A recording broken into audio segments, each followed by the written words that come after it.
expense, the cost. No, they don't want to change You know what I stuff. would do if I was a manufacturer? I'd be like, all right, cool, screw you. Just pull out We're of not doing California. any of that. We're going to do stuff just making them. Well, whatever. Your citizens, your residents, they'll just go to another state and buy it.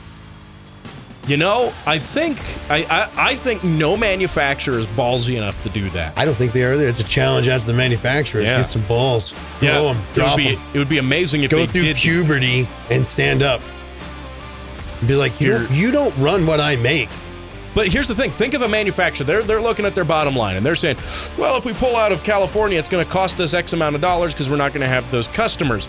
Yeah, but imagine how much you've invested and spent because of California. And thank you for joining us here on the bonus edition of the program. We ran out of time on the radio show, which is becoming a habit at this point. That's becoming a habit for sure. And I'm sitting here with Jim Miller, just a guy. Jim, I wanted to talk about Nissan and our thoughts on some Nissan-related automobiles, which I like the old Z cars, the old ones, your 240Zs, your 280Zs, heck, even your 260Zs. Beyond that, I don't know I do know that I don't like a lot of Nissans past that. Basically, after they stopped calling it Datsun. Well, this is tying into the modern world of Nissan, which Nissan, the SVP, Nissan SVP Michael Sauter told The Drive, which hat tip The Drive, they do a lot of great work, that for the Z sports car, he says, quote, probably in the future, we will see more of a build to order as opposed to build to stock. What he means is they're not going to be shipping cars out to dealerships, you got to order one. If you want one, you got to order it now. And well, isn't it as the stories have been going, there's a lot of overstock sitting around on new stuff because nobody wants it? Well, nobody wants dealership marked up stuff. Nobody wants $100,000 piles of garbage. I'm just throwing it out there. To that, this guy, Michael Sauter, told The Drive in the interview that they did, he said, quote, hindsight 2020, you know. That means, yeah, that's what he said. That's what he said. And he also, you know, I don't quite agree with him on a point he made here. But he made a point that, and I'm pulling it up here in the article, but he made a point that these cars, it's just too tricky to spec them out as the manufacturer and then ship them to dealer lots. And then he says it's basically a roulette game of will people buy that car or not. If they don't get the spec just right, no one's going to buy the car and it's going to sit around. And I disagree with him on that point because the spec is not why these cars are sitting around. It is not, because when you look at the, have you seen the MSRP on these things? Have you seen how high those are? So I'll pull it up. There was two new cars that were coming out that I was excited about. Okay, when the new Supra came out, I was excited about that. Mm-hmm. Okay, I guess three. That Lexus LFA, I was pretty excited about that, but then it was like the price, and I was like, it's a car, definitely not. But then really it was the Supra, and then that new Z car. But remember the markups on those and all that stuff, the dealership markups on both those, and you're just like, I don't even care, because the whole thing behind it was both. If I remember correctly, both those cars were supposed to be like, oh yeah, you can get like, base model options. They're going to be real cheap for just analog performance. Just drive it. Mm-hmm. A driver's car, enthusiast car. You could build and add and da da da da da da da. And if I remember right, there was a bunch of them marked up, and it was like $100,000 from a car that was supposed to be like, if it was like super basey, like $30,000. Yeah. And it's like, oh, it's $130,000. It's $100,000. It's $80,000. It's not. And you're like, nah, dude, you killed the whole market for it. The Z car, I think, did that too. Cause what was the big thing about it?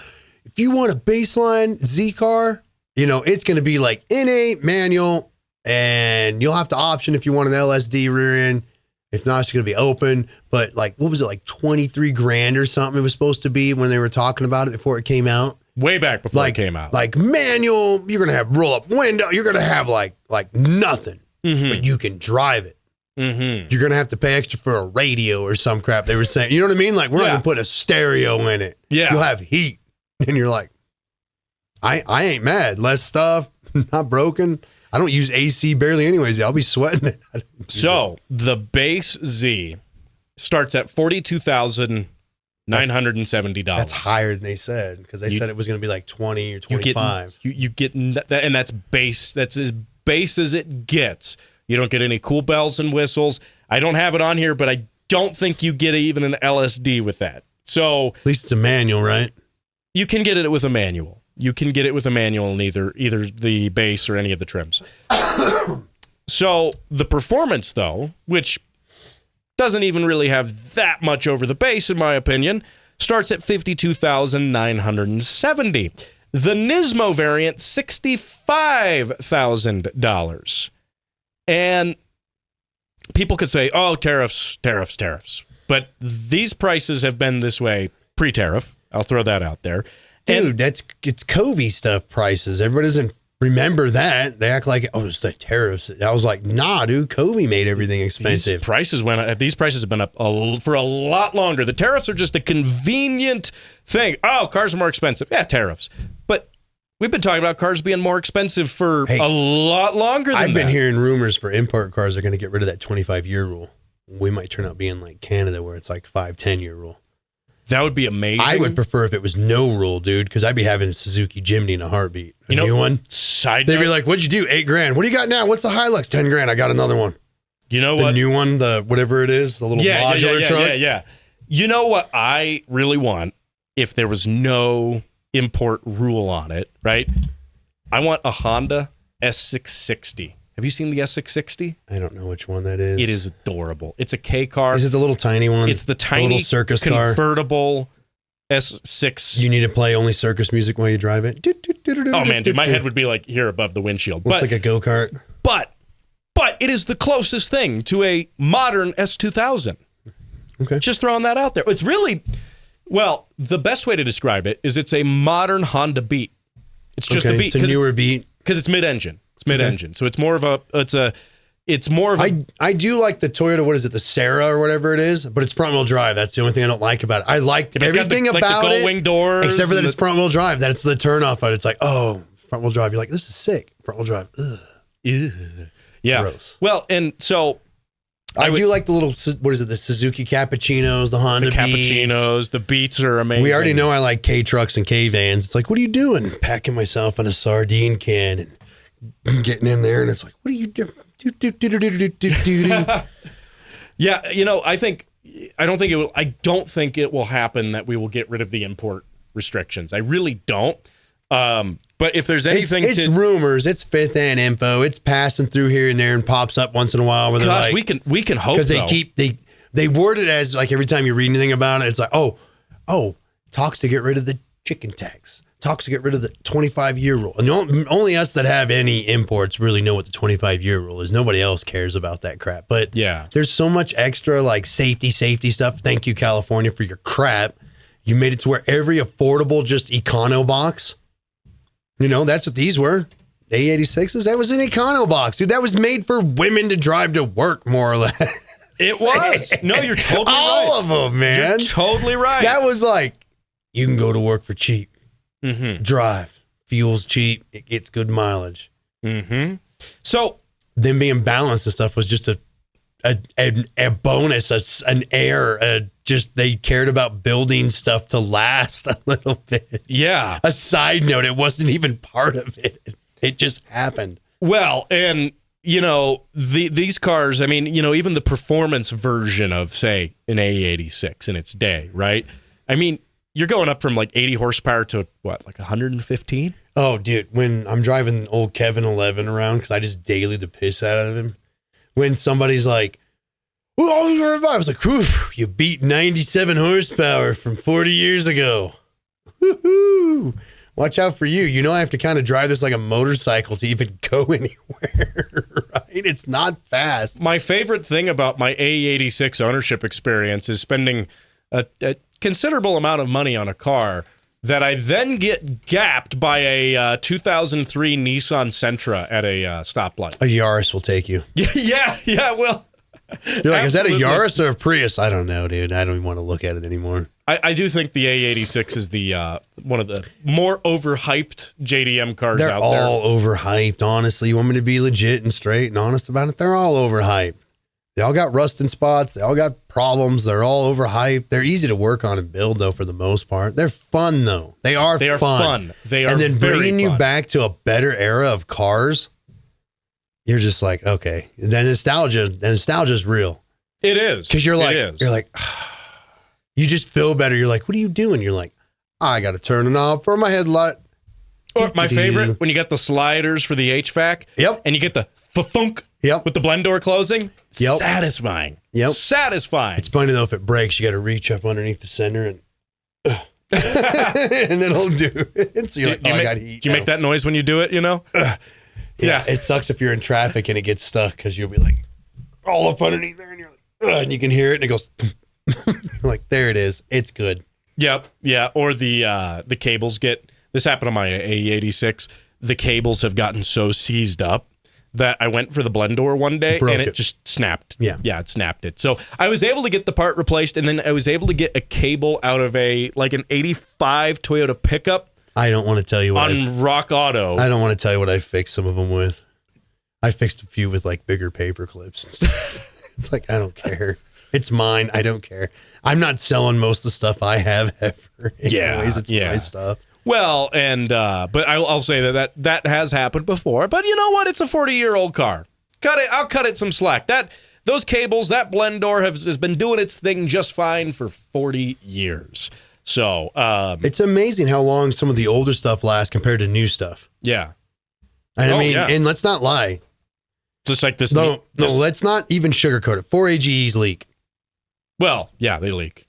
They're going to leak a lot. I had a leaky front main, leaky rear main. They just do. Okay, look, all this old stuff, leaked. like the Toyota stuff's great and stuff, but let's not lie. Like 3.4 V6s, they leak. Everything leaks. Everything old leaks, but it just goes and runs. But that's it. You're dealing with little seep leaks. Well, that's how you know there's oil in it, though. Yeah. No, it's fine. If it stops leaking, you have a problem. The point being with it is that it's just interesting how this old stuff can leak, not be perfect, and it lasts longer. The materials and stuff just seem to be better, especially like mechanical stuff, like engine, transmission stuff, especially a manual transmission. You're just like, you have to warm up those transmissions or they don't like first and second, though. Let's not forget. No. Yeah. The synchros aren't very happy if they're cold. No, because you're like, what are you doing? You're like, well, good thing it's downhill. I kind of had to move a little earlier. 2/3. 2/3. What'd you do? 1/3.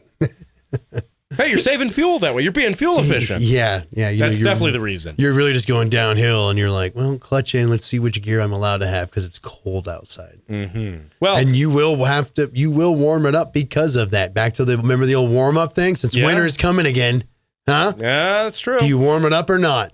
I'm on the bandwagon firmly of I get in and go. You're just terrible. My opinion has been unchanged from this time last year when we had this discussion. I get in, I go. Now, but I'm not wrong with I don't rev it out. I keep it nice. I keep it real nice till those coolant temps come up, those oil temps come up. I baby it, but I get the longest that it gets to warm up is how long it takes for me to put the clutch in, turn the key, turn the car on, and then put the seat belt on. When I get off work in the AM, I am warming things up. Now, I might warm up on a really cold day. I might warm something up, but that's not for the car's sake. That's just because I don't feel like getting in a really cold car. I'll start it, and then I'll go back inside and do something. And I know people are like, you're not supposed to do that. It's actually against city ordinance. I don't care. Actually, remote starts, it's not. Or if you have things like me, like you make your own slip keys, you can do it. I have. As long as everything's locked up. I won't say which vehicles, but I have keys that have become slip keys through just wear and tear. I have slip keys. I like slip keys. They're great. Yes, but some do just turn into that after a while. My favorite thing is you ever have an old car where the key cylinder's really worn out and you just hand the passenger, hey, can you unlock the glove box for me? Just pull it out. Let's do it. Anyway. Yeah. But anyway, so back to this Nissan. Back to the topic at hand. Yeah, because we're living the automotive ADHD here pretty well. We're bouncing around, which is good. That's why we do this. The new Z For one, by the way, it doesn't have any of these things that we like about old cars. It is $52,000 for the version you want, frankly. $52,2025. So yeah. Now on the radio show, I did run that ad, that Nissan ad. The old school Z ad, was it for the 280 or 240? That was for I think it was a 240. Here, we can real quick. I want to run it again because I'm trying to remember how much. I don't remember in the ad how much the car was listed for. I have to listen back to it again. Hang on here. Let's see here. $2,000. Where was it here? Hold on. We're running it on here. Generous size engine, fully independent suspension, disc brakes, and a 4-speed gearbox for well under $4,000. Under $4,000. Then we get this amazing music here. The most exciting new GT. That almost sounds. Hang on, I gotta pause that there. It almost sounds like Logan's Run, dude. That almost sounds like what's the name of that? Funk music? I don't know. It's the Futures Now and the 60s stuff. Here, I'm jamming out to that, man. Yeah, no, it could be. It almost could have been a porno beat too. Honestly, let's not lie. I'm here to fix. No, I'm here to fix your typewriter. The guy's like really old porno. I'm here to fix your typewriter. You need more typewriter ink. Is your typewriter running? No, the beginning of that sounded like it was popular on TikTok like a couple years. I don't know if it's popular now. I don't stay on there much, but it sounded sort of like that music that everyone was putting in their social media stuff. But okay, $4,000. Okay, which that ad was from. What was it? 19. Hang on. For years, what'd they say? There was 520,000 of those sold globally. That's pretty good. Let's see. We are going to pull those had straight sixes in them too. They did, yeah. L20. I believe it started with the L24 and the 240. A straight and then six, you went up to the L28 and the 280. And a straight six is a good. They're naturally balanced. They're good engines. Pretty much all. You can't. It seems like nobody can really super screw up a straight six. Domestic, foreign. It doesn't seem like anybody can screw up a straight six. 4 cylinders, V6s, V8s. Yeah, everybody. There's people to screw those up. But it seems like straight sixes. I mean, they're not like fast or powerful or anything. They got torque to them, but they just seem like anybody can screw up a straight six. Straight sixes are great platforms. They really are. In all sorts of things. I mean, I love the AMC straight six and the various Jeep products and stuff. Obviously, in your imports, the 4Os, yeah, your imports and stuff. You've got your JZ motors, your 1Js, your 2Js, but even before that, the 7M, the 5M, those motors, they're not bad engines, really. And then even BMW. Frankly, in the modern BMWs and the modern Supra, the B58, I think it's actually a very good engine, all things considered, because it's got a lot of R&D that's gone into it. It's been around for 1 million years. It's of all the Bimmer engines out there, it's actually, it's the only one I would be comfortable owning. I don't like crowd cars though. Ugh, gross. So $4,000. That Z, by the way. So what does that translate to with inflation? $34,000 in 2025. So that's from $4,000 in 1970 to today. There's how much your currency's devalued. So people are like, it's inflation. And no, the cost of the car isn't just because of inflation. If we take a look at that, base model to base model, that means that the modern car is basically $10,000 more expensive. And are you getting $10,000 more car? Well, it's a faster car, yes. It's a safer car, yes. But is it really for all intents and purposes, is it a better car at being a sports car? I think in some ways it's actually a worse car at being a sports car. These modern sports cars are not as engaging to drive, definitely not as exhilarating from a pure speed perspective. They've got these old cars beat. But from an engagement and a feel and a handling feel and a sense of driver focusedness, I don't think they have it. I really don't think they do. I mean, yeah, there's something to be said about something that's so comfortable to ride in that you don't feel the road mainly and all that stuff. And you feel detached while you're driving. There's something to be said about that. And then it's quiet. Old stuff's louder. You feel the road. You got to touch it. You're feeling it. You can feel it in the steering wheel. You can feel it in your fingertips. You can feel it. You can feel the whole drive. But I like that. Yeah. I don't know. But there is something with it being detached from it too once in a while. So yeah. But do I think it's $10,000 worth of more car? Nah. I don't want one, because when they were talking about coming out with it, they were talking big, man. And I was like, what? Like 20, 25 grand for a new car? Manual? Basic? I'm interested. Well, and here's what engine's in those Z's anyways? It's the same weird V6. Boosted. It's boosted. It's a turbocharged 6-cylinder, but it ties its roots back to the VQ series. Yeah, for all intents and purposes, and don't quote me on the exact specifics of it, because someone's going to go, well, it doesn't actually have this. It shares a legacy from that. It does. And the platform of that car, that new Z car, does too. A lot of the chassis and the actual development that went into that is actually a carryover from the previous generation, because Nissan's a cash-strapped company. They have been for a long time. This spokesman for Nissan, this SVP here, and he said, he said that tariffs are a part of it, but again, the prices on this thing were sky high. When this came out a few years ago, people were complaining about, gosh, so this is a Z car, right? And the Z car is supposed to be an affordable vehicle. It's supposed to be an affordable enthusiast car, and it has been that. Even you look at, say, the 350Z and then the 370Z. Yeah, you can spend a good chunk of change on a top-tier model, but you can get into them reasonably priced. And the fact is now to get one with, I would consider, required options, and it's nothing even crazy on it, but to get one like this, you're spending Supra money on a Z car. And that's what doesn't sit right with me on here. And that's what he's not saying in this interview that he did with The Drive. I'd encourage you to go out and read the whole... touching, if you want to keep it Nissan to Nissan, you're touching Skyline money. Definitely. Let's be realistic. Yeah. Now, you have... Maybe not a Nismo or, top-notch stuff, but you're touching Skyline. Certainly. But also... take a look, branch out from the Nissan spectrum here and look what else you can get for mid-50s. Mid-50s is new Corvette money. Mid-50s is new Supra money. Mid-50s that is new Corvette, isn't it? Rear engine new Corvette, isn't it? What's a base mid-engine Vette cost? I saw one recently for $55, but let me confirm it here. Let me pull it up here. Let's see. C8 Corvette.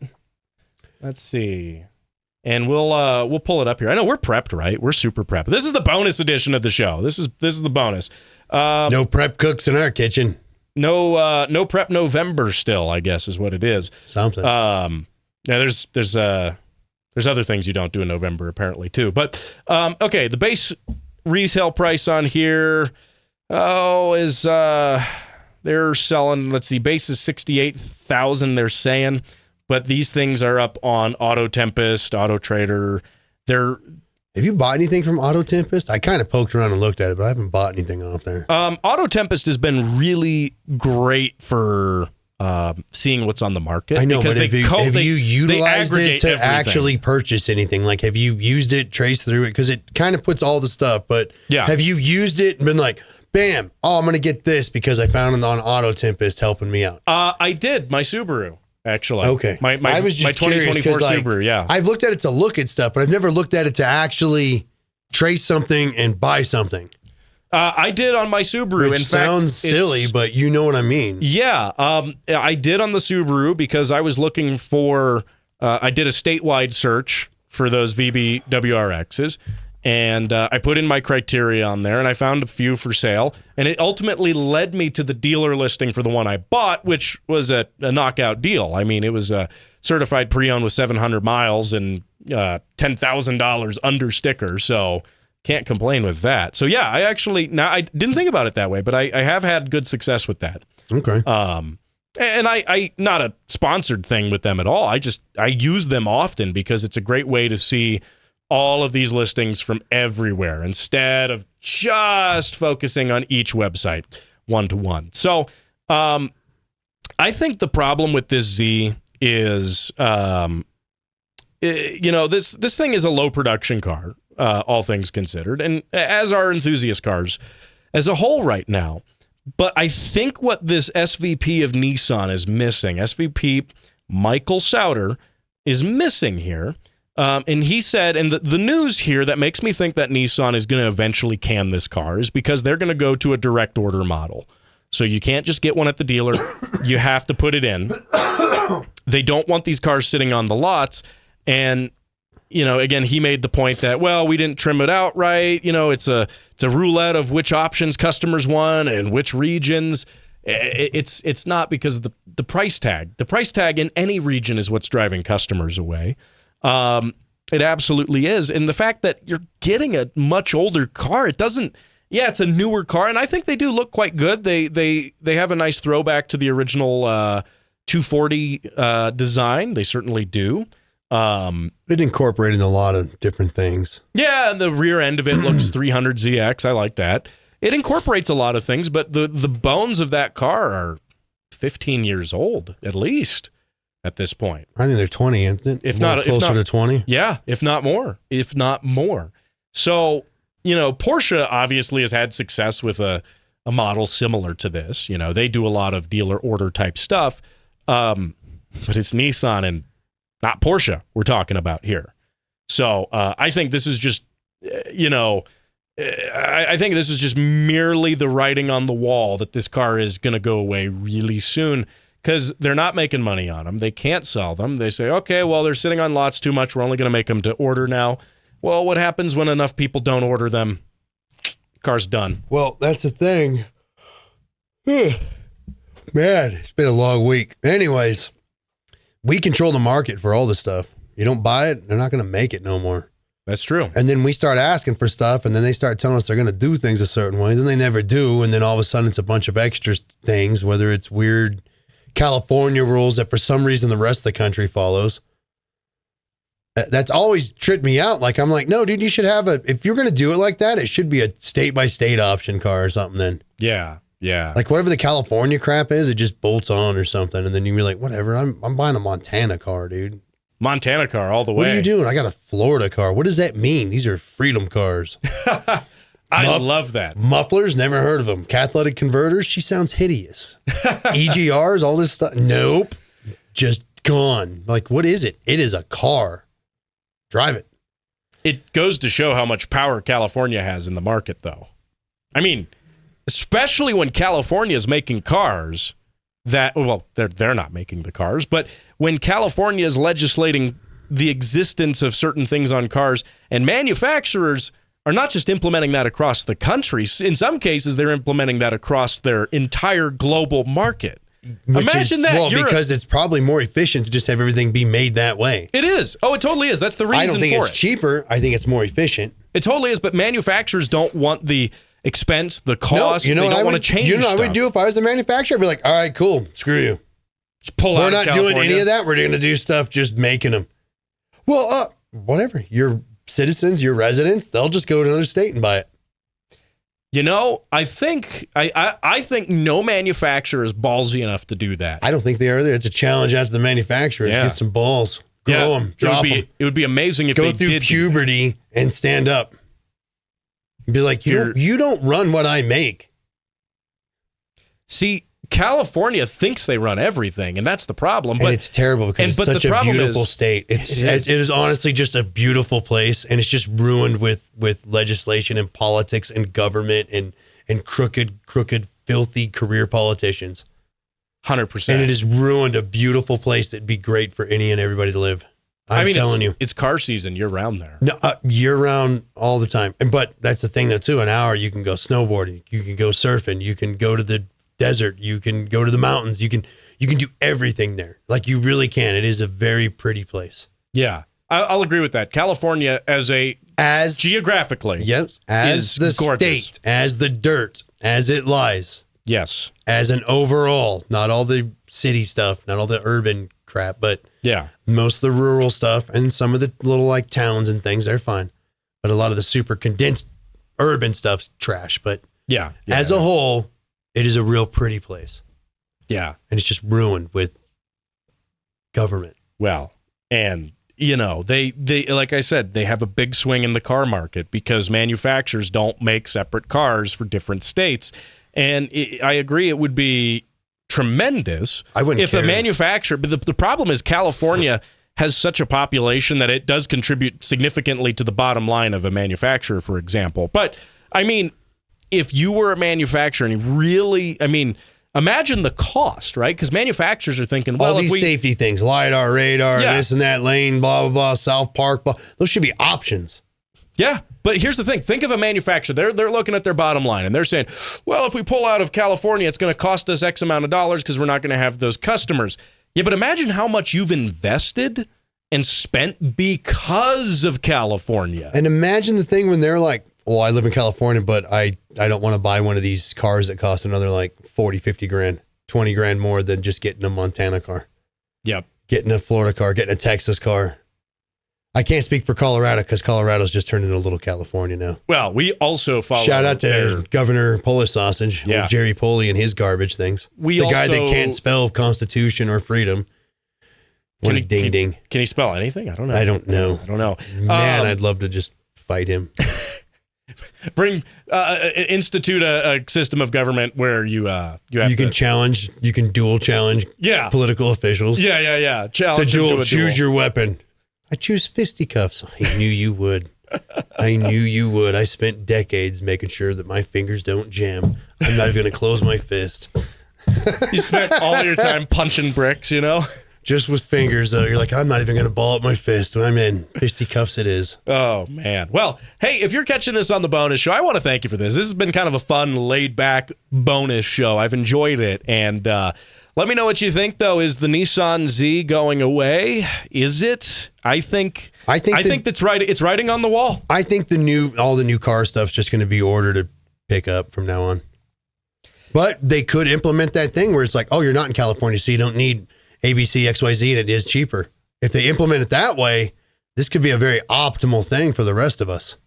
Well, it could also shift us away from traditional dealership models if you're just ordering from the manufacturer, right? You're doing more of like a Tesla type thing where you just kind of spec it out online and then you order it.